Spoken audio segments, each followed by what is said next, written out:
Ya pemirsa, pelaku pembunuhan anak Dewan Pakar DPD PKS Kota Cilegon, Banten akhirnya ditangkap pihak kepolisian. Sebelumnya pelaku dipergoki warga saat akan membongkar brankas di sebuah rumah mewah milik mantan anggota DPD Cilegon, Roysyudin Sayuri. Ini dari atas kan? Yang satu dari atas. Ini bisa dari atas. Inilah detik-detik penangkapan HA, terduga pembunuh anak Dewan Pakar DPD PKS Kota Cilegon, Banten, Maman Suherman. HA ditangkap polisi dan warga saat kepergok mencuri di sebuah rumah mewah milik mantan anggota DPRD Cilegon, Roysyudin Sayuri. Proses penangkapan HA berlangsung dramatis karena terduga pelaku bersembunyi di bawah mobil yang terparkir di garasi rumah Rois.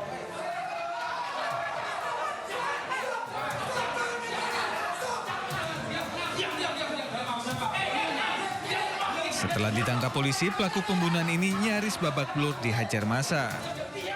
Sebelumnya, warga Palembang, Sumatera Selatan ini hendak membobol brankas di rumah yang terletak di lingkungan Pabuaran, Kelurahan Ciwedus, Kota Cilegon. Setelah diperiksa petugas, pelaku mengaku telah membunuh Muhammad Axel Harman Miller, anak Dewan Pakar DPD PKS Kota Cilegon, yang ditemukan tewas berlumuran darah di rumah mewahnya pada 16 Desember 2025 lalu. Pelakunya spesialis curi rumah, curat ya, pencurian dengan pemberatan rumah-rumah yang dianggap kosong. Dan sasarannya rumah-rumah yang bagus. Ada kemungkinan tersangka lain bertambah, Bang? Nggak ada ya. Lugut. Sudah, sementara itu ya. Siap, Berarti kemungkinan motifnya memang pencurian ya? Ya. Hingga saat ini polisi masih melakukan pendalaman untuk mencari petunjuk lain yang berkaitan dengan kasus tersebut. Dari Serang, Banten, Mahesa Apriyadi, iNews melaporkan. Hujan deras yang terjadi sejak Jumat sore kemarin menyebabkan terjadinya banjir di Kota Cilegon, Banten. Banjir terparah terjadi di Kecamatan Ciwandan, Cilegon.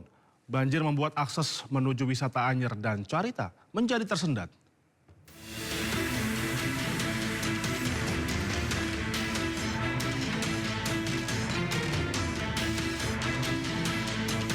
Hujan deras yang terjadi sejak Jumat sore kemarin menyebabkan terjadinya banjir di Kota Cilegon, Banten. Banjir terparah terjadi di Kecamatan Ciwandan, Cilegon. Sebuah mobil terseret derasnya arus sementara sejumlah warga panik dan berusaha menyelamatkan diri ke tempat aman. Di kawasan Ciwandan, Kota Cilegon, cuaca ekstrim dengan intensitas hujan tinggi yang mengguyur wilayah Banten sejak siang tadi telah menyebabkan banjir di sejumlah titik vital sepanjang Jalan Raya Anyer. Dampak banjir membuat sejumlah kendaraan tertahan dan membuat akses menuju wisata Anyer dan Carita menjadi tersendat. Kondisi tersebut diperparah beberapa kendaraan yang mengalami mati mesin. Sementara ketinggian air bervariasi mulai 40 hingga 60 cm. Jalur antara Ciwandan dan Jublin lumpuh akibat sejumlah kendaraan truk yang menepi di pinggir jalan sehingga memicu kemacetan.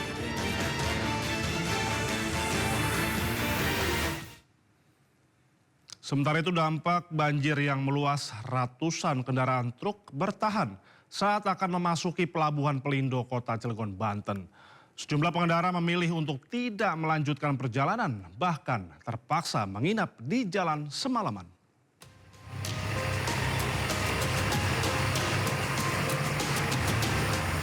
Dampak banjir membuat sejumlah kendaraan tertahan saat akan memasuki Pelabuhan Pelindo Cilegon, Banten.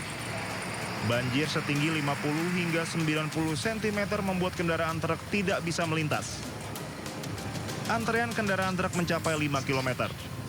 Sejumlah pengendara truk memilih bermalam di dalam kabin truknya menunggu air surut dan bisa melewatinya. Oh, banjir ya? Bapak udah nunggu berapa lama ini, Pak? Satu hari satu malam. Udah 1 hari 1 malam ya? Karena banjir ini? Ya. Ada info nggak, Pak, kemarin banjirnya segimana, Pak? Ada info itu ada 1 meter lah. 1 meter? Ya. Oh, iya. Jadi Saat ini truk menuju Pelabuhan Ciwandan untuk menyeberang ke Pulau Sumatera belum bisa melintas karena tingginya banjir. Dari Cilegon, Banten, Iskandar Nasution, iNews melaporkan. 4 pekerja pembangunan lapangan mini soccer di Sumedang, Jawa Barat tewas tertimbun longsoran tebing pada Jumat siang. Longsor bukan disebabkan hujan deras saja, tapi pembangunan tembok penahan tanah ternyata juga tidak berizin.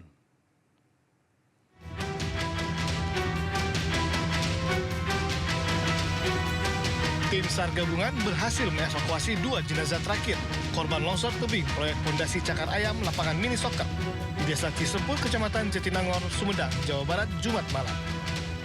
4 pekerja diketahui meninggal dunia bernama Ivan dan Ujang, warga Ranca Eke, Kabupaten Bandung, Ade Hilir, warga Cileunyi, Wetan, Bandung, serta Heri, warga Karasak, Garut. Sementara 2 korban selamat bernama Dian dan Ahmid, warga Cisempul, Jatinangor, dirawat di Rumah Sakit Unpad dan kondisinya sudah membaik. Bupati Sumedang, Doni Ahmad Munir menegaskan, longsor ini bukan semata akibat hujan, melainkan diduga kuat karena aktivitas pembangunan tembok penahan tanah yang tidak memiliki izin. Membangun TPT, tembok penahan tebing dan sekaligus buat fondasinya, ada kecelakaan kerja di atasnya, tanah longsor ke bawah menimpa orang yang sedang bekerja. Terkait kejadian ini, polisi masih memeriksa 9 saksi termasuk mandor dan pemilik proyek. Polisi menyatakan hal ini kecelakaan kerja dan bukan bencana alam. Akan melakukan penyelidikan apakah dalam musibah ini ada kelalaian kerja atau dan sebagainya, kami akan tetap melakukan penyelidikan. Sebelumnya, 6 orang pekerja tertimbun material tanah saat sedang melakukan pengikisan bidang tanah tebing setinggi 6 meter. Akibat curah hujan yang tinggi, kondisi tanah menjadi labil dan tiba-tiba longsor menimpa para pekerja. Dari Sumedang, Jawa Barat, Beben HVA, iNews melaporkan. Ya pemirsa, hujan lebat yang mengguyur Kabupaten Gayo Lues, Aceh kembali memicu tanah longsor. Akibat longsor menutup total jalan darurat yang sebelumnya dibangun pemerintah hingga akses utama penghubung Kabupaten Gayo Lues dengan Aceh Tenggara terputus total.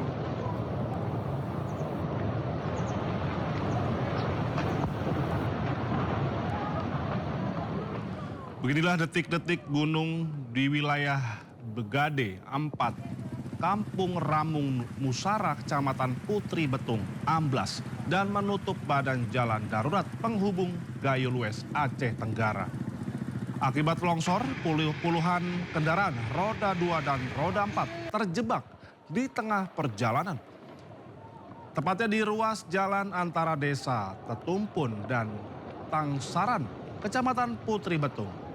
Bahkan kendaraan dari 2 arah, baik dari Gayo Lues maupun Aceh Tenggara, tak bisa melanjutkan perjalanan. Hingga saat ini sejumlah kendaraan masih bertahan di lokasi longsor.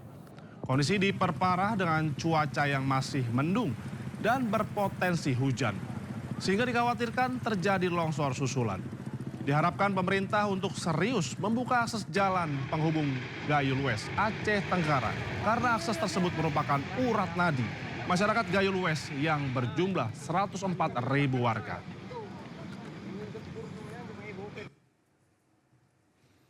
Sementara itu warga Nagan Raya Aceh dihebohkan dengan munculnya gelembung gas di pinggir sungai pasca banjir bandang melanda di wilayah tersebut.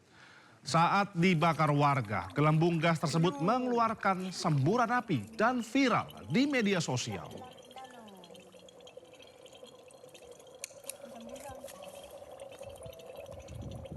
Pasca banjir bandang melanda Aceh, muncul fenomena gelembung gas di pinggir sungai Desa Gunung Cut, Kecamatan Darul Makmur, Kabupaten Nagan Raya Aceh.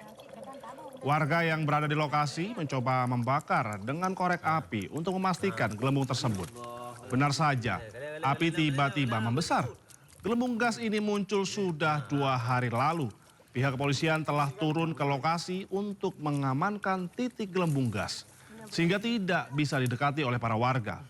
Ada sekitar 5 titik gelembung di pinggir sungai tersebut yang sebelumnya terkena banjir bandang pada 26 November 2025 lalu.